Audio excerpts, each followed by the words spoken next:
Welcome back.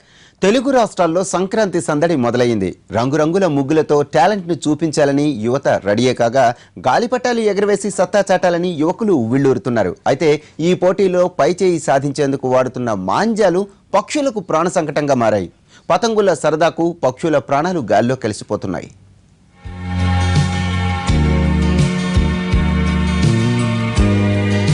పతంగుల పండగ వచ్చిందంటే యువకుల ఆనందానికి హద్దులుండవు. పెద్ద పెద్ద గాలిపటాలను ఎగరేస్తూ ఫుల్ ఎంజాయ్ చేస్తారు. యువకుల కేరింతలు అరుపులతో వీధి వీధిలో సందడి వాతావరణం కనిపిస్తుంది.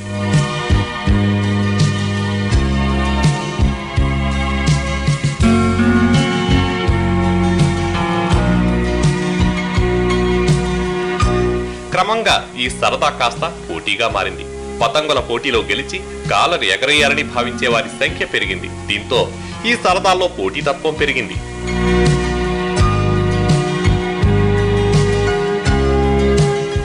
వెరైటీ గాలిపటాలను ఎగరేయడం పాతకాలం నాటి మాట. పక్కోడి పతంగును క్షణాల్లో కోసి ఆనందించడం లేటెస్ట్ ట్రెండ్. పతంగుల పోటీల్లో మాంజాలు కీలకంగా మారాయి. ఇప్పుడు ఎక్కడ చూసినా మాంజాల వాడకం పెరిగిపోయింది.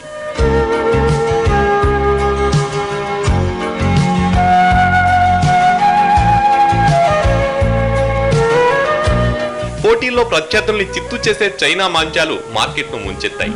వివిధ రసాయనాలతో పాటు దారం పదును పెంచేందుకు గాజు పొడిని వాడేస్తున్నారు. ఏమాత్రం అజాగ్రత్తగా ఉన్నా పతంగులు ఎగరవేసే వారి చేతుల్ని నిర్దాక్షిణ్యంగా కోసేస్తున్నాయి. ఇటీవల పటాన్ చెరువు సమీపంలోని మదీనాగూడ దగ్గర బైక్ పై వెళ్తున్న ఓ వ్యక్తి మాంజా తగిలి ప్రాణాలు కోల్పోయాడు.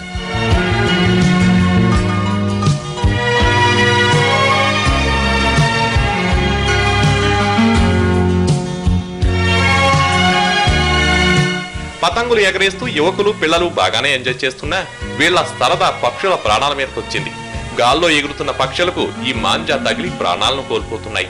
Manja is basically synthetic manja, synthetic thread, and it's non-biodegradable, and it cuts through.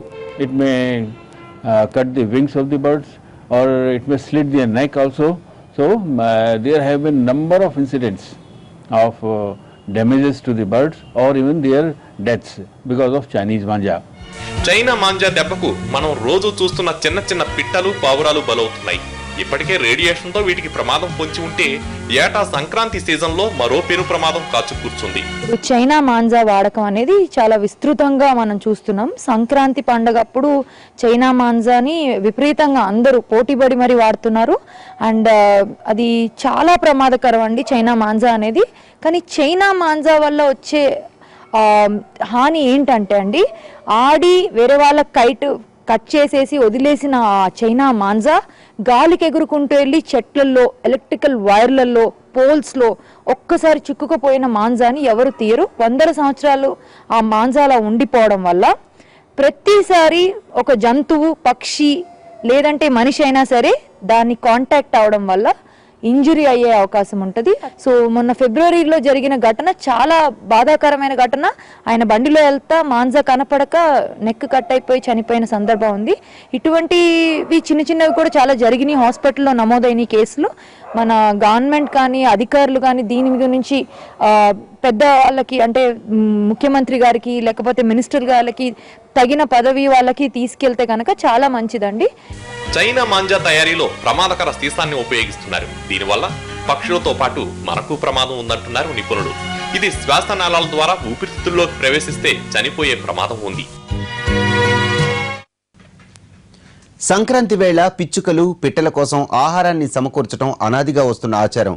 అయితే పతంగులను ఎగిరివేయటం అనే సరదా కాన్సెప్ట్ ఈ ఆచారానికి తూట్లు పొడిచింది. మాంజాలతో మనమే పక్షుల్ని చంపేస్తున్నాం.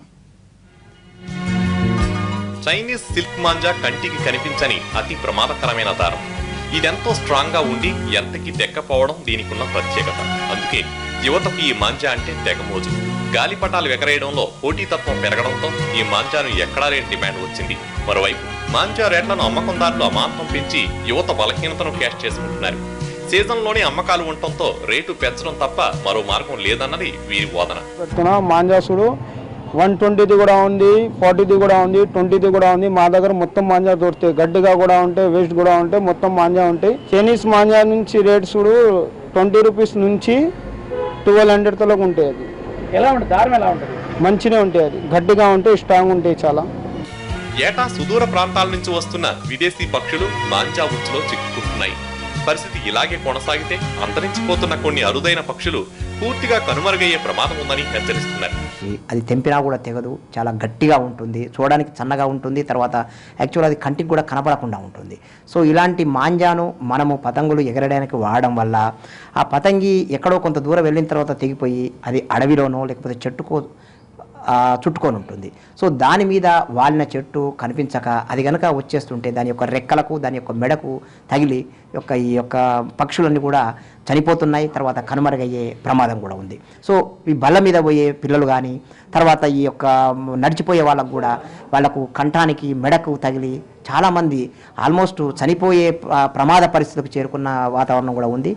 ఎన్నో అపాయాలు మానవ జాతికే కాకుండా కూడా ముఖ్యంగా పశు పక్షాదులు పాపం చెప్పుకోలేనివి, వాటికి నోరు లేదు, అవి భయంకరంగా ఆపదలో పడిపోతున్నాయి. కాబట్టి దీన్ని వీలైనంత వరకు తగ్గించి మనకు నేచురల్గా దొరికే మన యొక్క కాటన్ మాంజా ఏదైతే మన దేశంలో మనం పండించిన పత్తితో వాడిన కాటన్ మాంజా కూడా అవైలబుల్ ఉంది, వాటిని వాడాలని చెప్పి కోరడం జరుగుతుంది.